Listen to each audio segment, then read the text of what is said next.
آتے ہی کہا اللہ اکبر اللہ اکبر، اللہ سب سے بڑا ہے، اللہ اکبر اللہ اکبر، اللہ سب سے بڑا ہے۔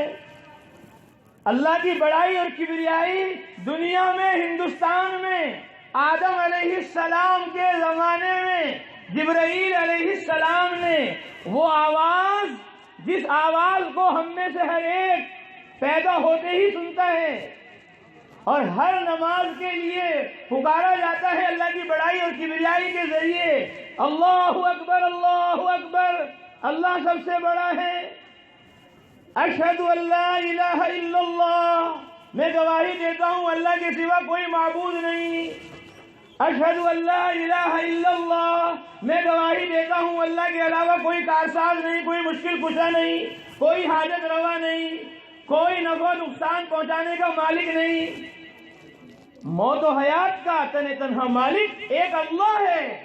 اشہد ان محمد رسول اللہ، اور میں گواہی دیتا ہوں کہ محمد اللہ کے رسول ہیں۔ آدم علیہ السلام ہندوستان میں جبرائیل علیہ السلام کے ذریعے اللہ کی بڑائی اور کبریائی سن رہے، اس کی وحدانیت کے، اس کی توحید کے کلمے بلند کر رہے ہیں، حضرت محمد صلی اللہ علیہ وسلم کی رسالت کے نغمے پیش کر رہے ہیں۔ اشہد ان محمد رسول اللہ۔ جب حضرت جبرائیل نے یہ کلمات ہندوستان میں آدم علیہ السلام کے سامنے پڑھے، آدم علیہ السلام نے کہا من محمد، اے جبرائیل تم گواہی دے رہے ہو کہ محمد اللہ کے رسول ہیں، اللہ کے پیغمبر ہیں، اللہ کی بڑائی اور کبریائی کو پھیلانے پہنچانے کے لیے دنیا میں بھیجے گئے ہیں، من محمد، وہ محمد کون ہیں؟ جبرائیل علیہ السلام نے فرمایا هو آخر ولدک من الانبیاء، آدم تمہاری بہت ساری اولاد ہوگی۔ اللہ فرما رہے ہیں قرآن میں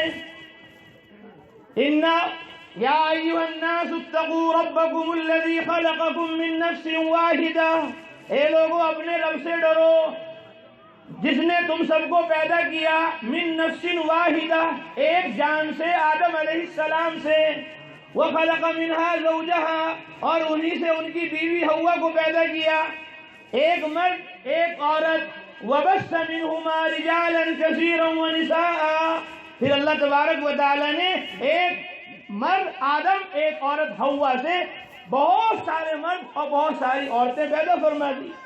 دنیا کا سلسلہ آدم علیہ السلام کی اولاد سے جاری ہوا، ان اولادوں میں بعض اللہ تعالیٰ کے معصوم منتخب پیغمبر نبی اور رسول ہیں، جن کی تعداد بعض روایات کے مطابق 2 لاکھ بیان کی گئی اور بعض روایات کے مطابق 1,24,000 کم و بیش بیان کی گئی۔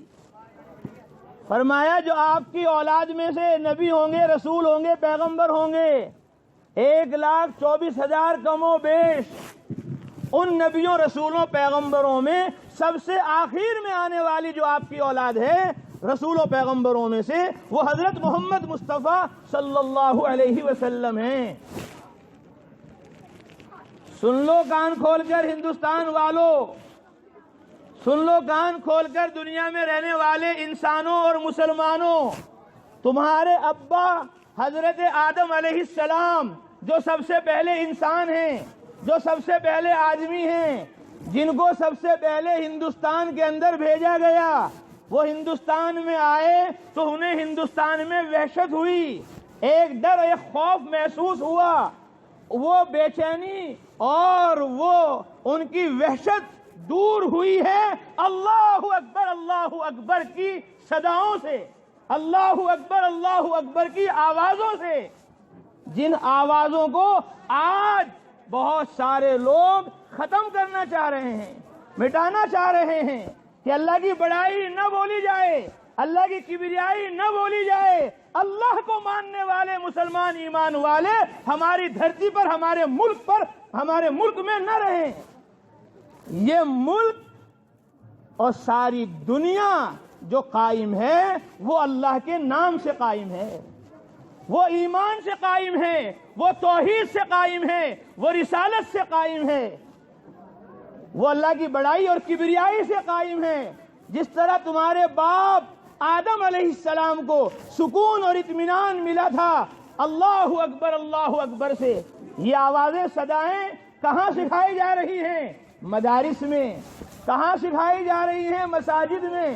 مساجد کے ذریعے، مدارس کے ذریعے آج ہمیں اذان سکھلائی جا رہی ہے، آج ہمیں نماز سکھلائی جا رہی ہے، آج ہمیں قرآن و حدیث، سنت اور شریعت بتلائی جا رہی ہے، اور لوگ کہہ رہے ہیں کہ مدارس میں، مساجد میں دہشت ہے۔ مساجد اور مدارس سے جو لوگ تیار ہو رہے ہیں وہ دنیا میں دہشت گردی پھیلا رہے ہیں۔ وہ دہشت گردی پھیلا نہیں رہے، وہ دہشت گردی مٹا رہے ہیں۔ دہشت جو ختم ہوگی، وحشت جو ختم ہوگی، وہ ان مدارس سے ختم ہوگی، وہ ان مساجد سے ختم ہوگی، وہ ان اذانوں سے اور ان نمازوں سے ختم ہوگی۔ اگر اذان ختم ہو گئی، نماز ختم ہو گئی، مسلمان ایمان والے ختم ہو گئے، یاد رکھو ہند بھی نہ بچے گا، سندھ بھی نہ بچے گا، آسمان بھی نہ بچے گا، زمین بھی نہ بچے گی۔ یہ آسمان و زمین، یہ چاند و سورج، یہ ستارے، یہ دریا پہاڑ ہوائیں، یہ ہند و سندھ بچا ہوا ہے ایمان سے، قرآن سے، سنت سے، شریعت سے، مسلمان سے۔ جس دن مسلمان اس دنیا میں نہیں رہے گا، یہ زمین و آسمان سب درہم برہم ہو جائیں گے۔ لا تقوم الساعة فی الارض حتی یقال اللہ اللہ۔ آسمان زمین اس وقت تک باقی رہے گا، قیامت قائم نہیں ہوگی جب تک کہ اللہ اللہ کہنے والا دنیا میں باقی ہے۔ اللہ اللہ کہنے والا نہیں ہے تو اللہ کو اس تمہاری دھرتی اور تمہارے اس آکاش کی کوئی ضرورت نہیں ہے۔ ادھر سماء انشقت، آسمان پھٹ جائے گا، وَإِذَا النُّجُومُ انْكَدَرَتْ، ستارے جھڑ جائیں گے، وَإِذَا الْجِبَالُ سُيِّرَتْ، پہاڑوں کو چلا دیا جائے گا، وَإِذَا الشَّمْسُ كُوِّرَتْ، یہ سورج بے نور ہو جائے گا، اِذَا زُلْزِلَتِ الْأَرْضُ زِلْزَالَهَا، جس دھرتی پر تم اکڑ رہے ہو، جس دھرتی کے اوپر تم تھوڑی سی حکومت کو اپنے ہاتھ میں لے کر سب کچھ کرتا دھرتا سمجھ رہے ہو، اور ظلم اور بربریت کا ننگا ناچ رہے ہو، یاد رکھو وہ اللہ، وہ خدا جس نے یہ آسمان بنایا ہے، جس نے یہ زمین بنائی ہے، علماء کرام، جس نے چاند سورج ستارے دریا پہاڑ ہوائیں بنائی ہیں، وہ آسمان و زمین کا بنانے والا اللہ، الا لہ الخلق، جس نے بوانگ دہل اپنی لاشک لا ریب کتاب قرآن مقدس میں کہا ہے، الا لہ الخلق والامر، سن لو کان کھول کر دھیان سے، ساری مخلوق کا خالق تنے تنہا اللہ ہے۔ یہ مخلوق اللہ کی ہے، یہ آسمان اللہ کا ہے، یہ زمین اللہ کی ہے۔ قل اللہم مالک الملک، کہہ دو ملک کا مالک اللہ ہے۔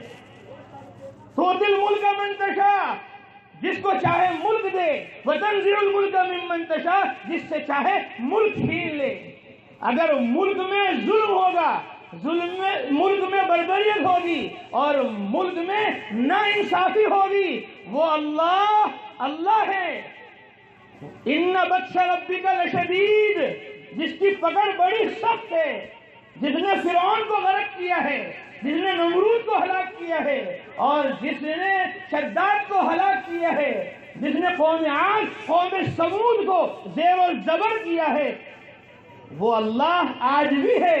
اگر اللہ کو اور اللہ والوں کو، مسلمانوں کو، ایمان والوں کو ستایا گیا تو اللہ اپنی طاقت اور قوت کے ساتھ آج بھی ہے۔ ان اللہ علی کل شیء قدیر، اللہ ہر چیز پر قادر ہے، پوری کائنات اس کے قبضہ قدرت میں ہے۔ وہ ظالموں کو، نافرمانوں کو ڈھیل دیتا ہے، مہلت دیتا ہے، وہ غافل نہیں ہے۔ وَلَا تَحْسَبَنَّ اللَّهَ غَافِلًا عَمَّا يَعْمَلُ الظَّالِمُونَ، اللہ کو غافل مت سمجھو ظالموں سے جو ظالم کر رہے ہیں۔ إِنَّمَا يُؤَخِّرُهُمْ لِيَوْمٍ تَشْخَصُ فِيهِ الْأَبْصَارُ، اللہ انہیں ڈھیل دے رہا ہے، مہلت دے رہا ہے اس دن کے لیے جس دن آنکھیں پھٹی کی پھٹی رہ جائیں گی۔ مُهْطِعِينَ مُقْنِعِي رُؤُوسِهِمْ جس دن وہ اپنے سروں کو اٹھائے بھاگے جا رہے ہوں گے. لا یرتد الیہم طرفہم وافئدتہم ہوا، پلک جھپکنے کی بھی ان کے اندر ہمت نہیں ہوگی. وافئدتہم ہوا، اور ان کے دل بدحواس ہوں گے. وانذر الناس، اللہ فرما رہے ہیں قرآن مقدس میں لوگوں کو ڈراؤ، سمجھاؤ، بتلاؤ. وانذر الناس یوم یاتیہم العذاب، اس دن سے جس دن عذاب ان کے پاس